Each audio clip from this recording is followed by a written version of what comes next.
Hello అండి. చూసారు కదా! ఇవి నేతి బెల్లం సున్నుండలు. యాక్చువల్‌గా నేనసలు సున్నుండలే తినను. అలాంటిది ఈ సున్నుండలు నేర్చుకొని చేస్తానని ఎప్పుడూ అనుకోలేదు. బట్ ప్రతిదానికి ఒక టైమొచ్చినట్టు నాకు కూడా ఈ సున్నుండలు చేసే టైమొచ్చిందనమాట. మా హస్బెండ్‌కి చాలా ఇష్టం. సో, నేర్చుకున్నాను.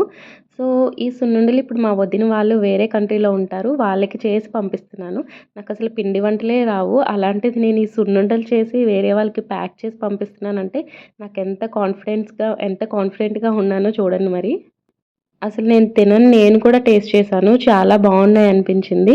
ఎందుకంటే ఇవి నేను ఎక్కడ చూసి నేర్చుకున్నానంటే అమ్మ చేతి వంట ఛానల్‌లోనే చూసి నేర్చుకున్నాను. నాకు పెళ్ళైనప్పటి నుంచి ప్రతి వంట కూడా నేను అమ్మ చేతి వంట నాకేదైనా చేయాలి అనంటే వెంటనే ఛానల్ ఓపెన్ చేసి నేను చూసి ఎగ్జాక్ట్‌గా చేస్తాము. ఏంటో ఎగ్జాక్ట్‌గా టేస్ట్ చాలా వస్తుంది. ఆ మెజర్‌మెంట్స్‌తో మనం చేస్తే అంత ఈజీగా అలాగే మంచి మెజర్‌మెంట్స్‌తో చెప్తారు. అలాగే ఇంకొక చిన్న స్వీట్ ఐటెమ్ లాంటిది చేశాను. ఇది షకీనా పార అంట. నేనెప్పుడు ఈ పేరు కూడా వినలేదు. తిన్నాను గానీ. సో, ఇవి కూడా చేశాను. ఇవైతే అసలు ఇంకా ప్యాక్ చేసేటప్పుడు ఆల్మోస్ట్ చాలా వరకు నేనే తినేసాననమాట. అంత టేస్టీగా వచ్చాయి. నిజంగా థ్యాంక్ యూ భార్గవి గారు అమ్మ చేతి వంట.